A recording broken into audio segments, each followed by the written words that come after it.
Mr. Speaker, today we are witnessing democracy at work. This isn't, as some of our Republican colleagues have referred to it sadly as frivolous. This debate is fundamental to our democracy. The representatives of the American people in this House are standing up for three fundamental American beliefs. The right to vote is sacred, that a representative has a duty to represent his or her constituents, and that the rule of law is the hallmark of our nation. And under the rule of law, today this House will accept the election of President Bush and Vice President Cheney as President and Vice President of the United States. There is absolutely no question about that. This isn't about in any way rejecting that outcome. So please, let's be respectful of each other and understand what it is about. Today's electoral challenge is not intended to overturn the results of the election. It is instead to discuss the real problems with our electoral system and the failings of the process in Ohio and elsewhere. It is about election reform, not about the election result. The members of Congress who have brought this challenge are speaking up for their aggrieved constituents, many of whom may have been disenfranchised in this process. This is their only opportunity to have this debate while the country is listening, and it is appropriate to do so. If there were other venues of this caliber, we would have taken that opportunity. But this is the opportunity. We have a responsibility to take advantage of it. The right to vote is the foundation of our democracy. A discussion of that foundation, again, should not be considered frivolous. As the Supreme Court noted, no right is more precious in a free country than that of having a voice in the election of those who make the laws under which, as good citizens, we must live. Other rights, even the most basic, are illusory if the right to vote is undermined. I repeat, other rights, even the most basic, are illusory if the right to vote is undermined. The principle of one person, one vote is sacred in our country, and we must do everything to uphold it. Yet more than 225 years since our founding, there are still legitimate concerns over the integrity of our elections and of ensuring the principle of one person, one vote, that every person has access to voting and that every vote will be counted. 20 years ago, I was chair of the California Democratic Party. It was our function, it was our purpose to remove obstacles of participation to voting.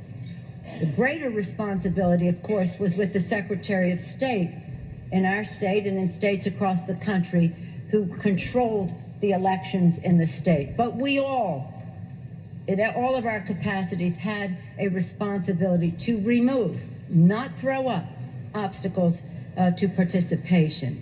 I know that this issue is not just about counting votes, but what happens in all three phases, before, during, and after the election.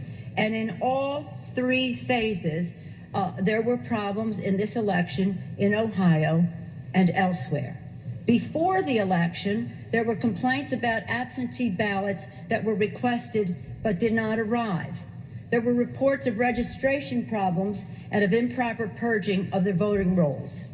And the Ohio Secretary of State made decisions about provisional ballots, partisan poll watchers, and paper requirements for registration forms that some found questionable, leading to widespread confusion and possible disenfranchisement.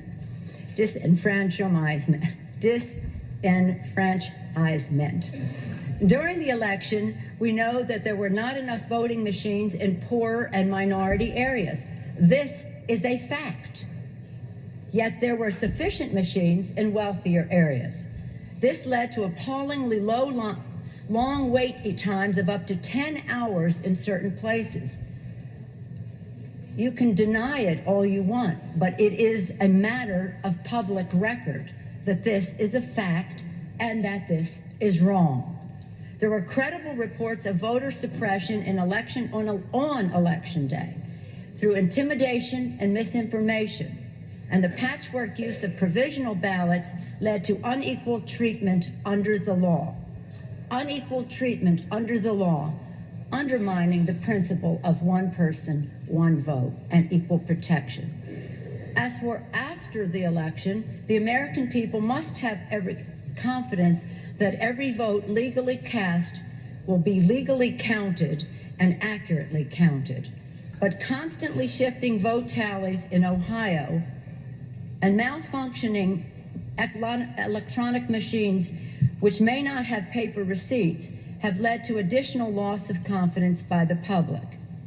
As elected officials, we have a solemn responsibility to improve our election system and its administration. We cannot be here again 4 years from now discussing the failings of the 2008 election.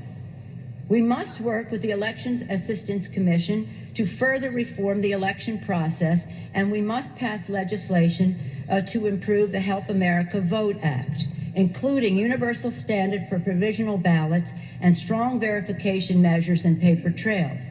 And I want to commend Mr. Ney, the distinguished chairman of the House Administration Committee, for his leadership in helping to pass the HAVA Act, which is really where we are pinning our hopes, Mr. Ney. And to Mr. Hoyer, who served in that capacity with you, and now in the Senate, others, a broader array of people who are weighing in on that.